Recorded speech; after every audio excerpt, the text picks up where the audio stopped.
out here, boys. Oh yeah, guys, that's what we're out here for, you know. Oh, that's beautiful right there. Just being in nature and catching some fish. We're also catching some fish, eh? Oh, absolutely.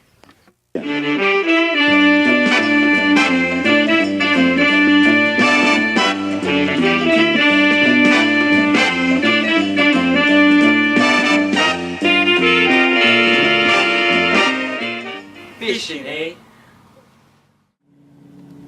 Hey folks, it's Fishin Eh here today in Lake Ontario to do some bass fishing today. You know, folks, today we're gonna be going over some great tips, tricks, and techniques to catch those huge trophy bass. So you know what, folks, sit back, relax, and enjoy the show.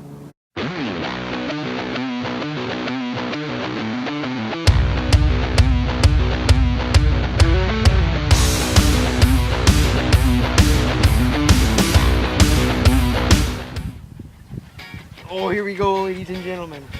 First fish of the day right here. Ooh.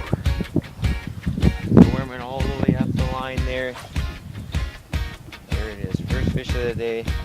Not a giant fish, but you know, it's just a good one to start the day off, you know. First fish of the day, you know, we're gonna get some more fish.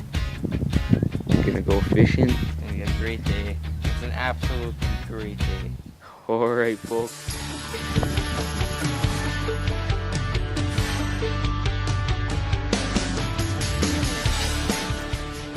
Okay, ladies and gentlemen, after catching one of those big fish, I'm just gonna show you guys how to put on your bait because I just lost my Senko in that thing. So what you want to do is to wacky rig it. You're gonna get this O-ring and any color Senko you desire. Gary Yamamoto makes some great Senkos. Oh, absolutely. And you just want to slide that all the way to the smooth side on the worm, you know. And then sometimes it can be difficult, but once you get it over there, you'll want to make sure not to rip the worm, folks. Yeah, that's a good key, because then you're just going to be wasting your worms.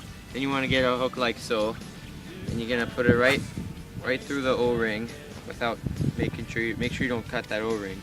And then if you have this opportunity, you can put the weed guard down on it. It helps to not get snagged on so many of those weeds. And then you're ready to fish some more, eh?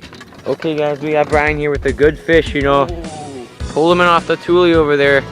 You see him swimming, he's a big fighter. Oh, there he is. You see him surface up there, you know. Well, he's gonna bring him around to the side of the boat. Try and get a net on him. Oh, you get a great visual of him. Oh, there we go. Alrighty. Wow. Yet another fish, ladies and gentlemen. Oh, that's down deep. Oh. We're gonna need Let's get a visual. Oh yeah. That's gonna need some pliers to get out of there. Let's see what we can do, ladies and gentlemen.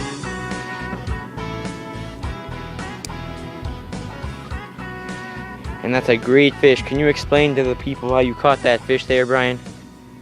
Oh, I casted it out, you know, about 5 to 7 feet right off of those dualies over there on that point, you know, and then, you know, I saw my line take off a little bit, so I decided to go ahead and, you know, set the hook. Well, that's sure great. Enough, there's a fish on it. Oh yeah. And, you know, reeled him in. Okay, we'll get back to you guys when we get another fish and this guy's back in the water.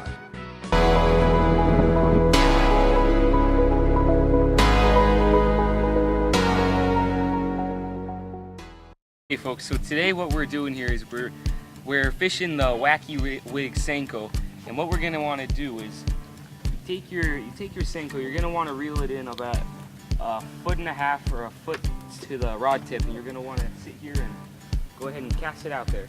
Now once it's in the water, you're gonna want to sink to the bottom, okay? All right, so you're gonna want to wait about 5 seconds, and then you want to just lift up. Check for a fish, nothing there. You let it sit there again, and you just keep doing that about 3 or 4 times, and then you can reel it in, and then go ahead and do the same exact thing. You know what, Brian? I think you should show them about the proper way to set the hook on these fish, you know? All right, folks, so a lot of people don't know this, but when you set the hook on a fish, you want to get the hook in there and make sure it's not coming out. So what I like to do is I like to drop it to the floor, and then bring it all the way up like so, folks. I'll show you. Just like that, folks. And that's how you catch those big ones. You know, Brian, I'm thinking you should show them the 180-degree one. Oh, the 180. Okay, here's another tip. This is for those extra big fish when you're catching them, you guys, okay? Just pay close attention. So you know your fish is taking it, right? You already know it's there. You're gonna want to turn around 180 degrees. You're gonna want to whip it that way, just like so. But as hard as you possibly can, Yeah. and you'll bring that boat, you'll bring that fish to the boat quicker than you can say maple syrup. I'm feeling a bite on my end, so I'm gonna set the hook. Yeah. Oh, you get him? Oh yeah, he's on there. Oh, Oh yeah. Oh, there he is. There he is. Oh. Oh, Oh, the worm came off. Oh, There you go. oh. Oh. There we go. It's tough. Oh. He put me under the boat, man, and I didn't even know it. I had that perfect hook set, and there was no way he was getting. Oh. No way. There was That's what's so cool. You know, I really want to talk about this because I was just reeling it in. He took it under the boat, and if it wasn't for that hook set, he'd be gone. All right, folks. What a fish. Let's see if he can set the hook and reel this thing in. Oh, there we go, ladies and gentlemen. It's looking like a big one. Let's see. Oh, there you see him in there. Wow, that is a large fish. And no fight for the size of that fish. It's really confusing. I mean, the size of that fish and how little of a fight he put up in that one. What a fish. Oh yes, what a fish, ladies and gentlemen. It's really tough to catch those big fish like that. And he just did that. Wow. Wow. That's a great Delta bass, eh? That's why we come out here.